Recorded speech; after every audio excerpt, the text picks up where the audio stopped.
Bob Kendall here. Just want to let you know that there's a link in the community area. You can go to www.kendallreport.com, give us your name and email, and get signed up for some future offerings.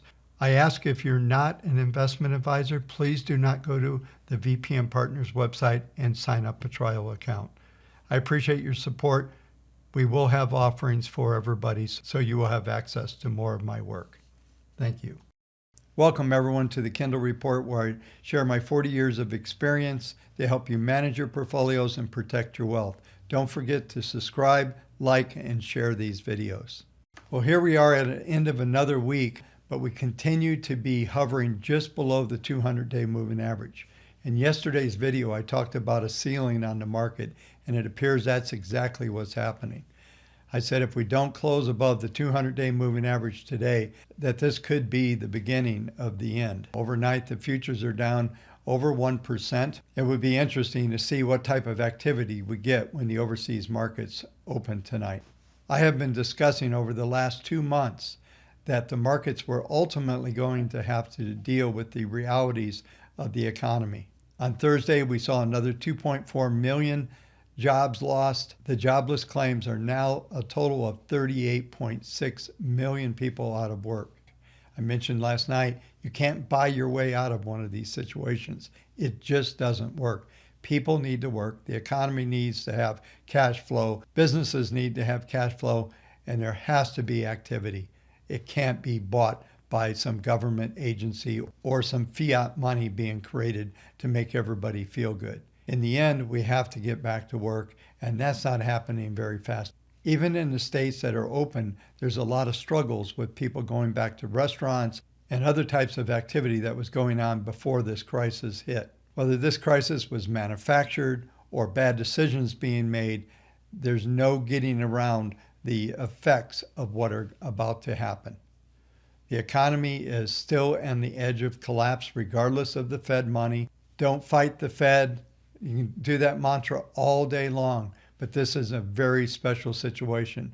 This is not the same type of situation that we've seen over the years where there's some economic disruption like in the housing crisis or the dot-com burst, those type of things. This is an entire economy being shut down for months.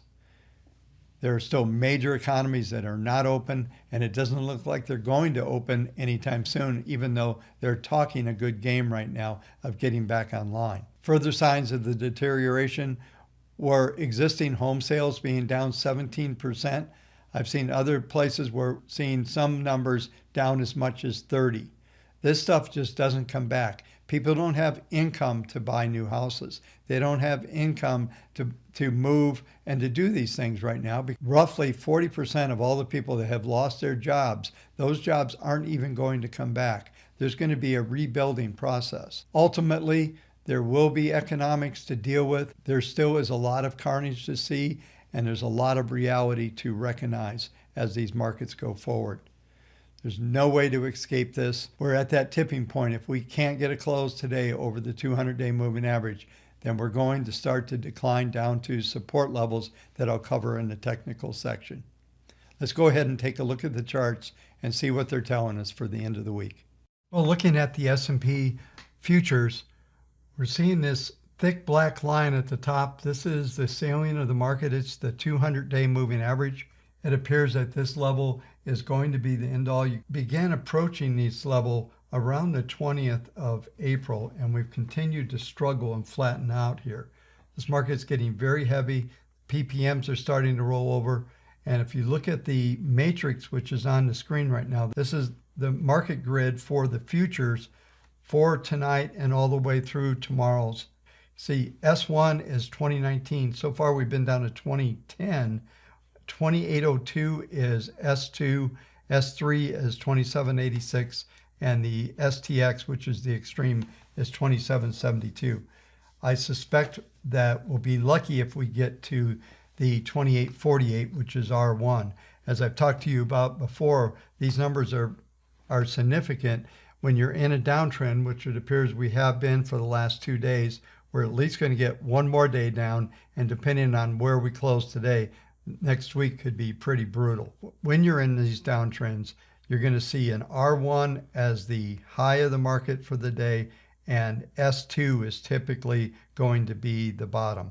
That will give a 46 handle range. It's slightly larger than it has been over the past several days. If it's going to expand, it will expand on the downside. PPM1 has turned down and it has crossed through its first and second derivatives, which suggests that we're going to see more downside acceleration on a short-term basis.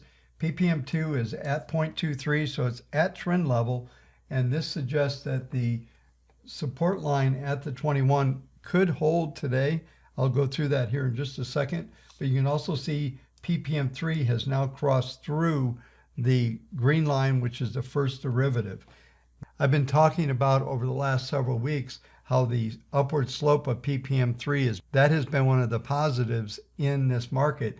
It is starting to fail.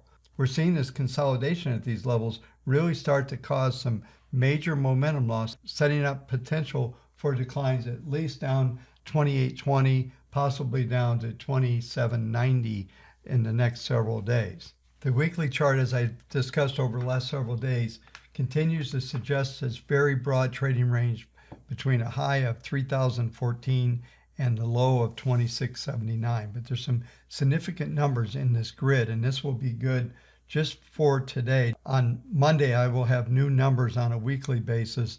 What we're seeing here is that the 2886 is a significant number. A close under that number would be very negative, and there's a Fibonacci relationship at 2846. A close under that level would be extremely negative, setting up a move down to these levels at this 2760, 2680 levels. I don't see that happening at the moment. We have strong PPM1, which is still at 0.85, and PPM2 is negative, which is the driving force. I talked about this a couple of days ago, is at 2960.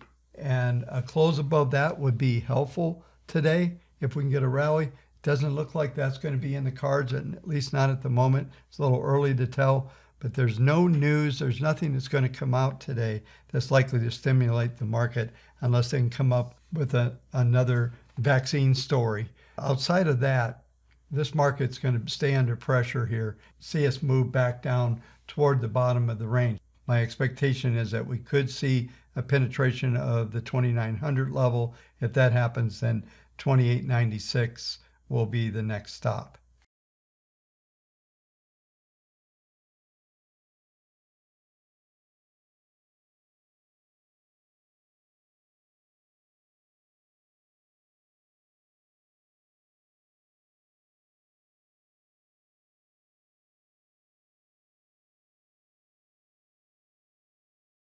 I'm also going to cover gold tonight, and we had a buy signal about 5 days ago on gold. That thing got kicked out yesterday. We're seeing some rebound, but this crazy activity, we just stay within these bands.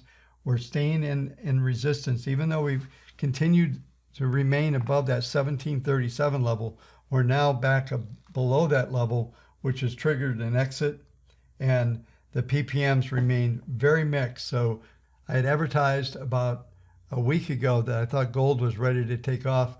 It looked like it was going to. It has failed again. There's amazing amount of pressure on gold.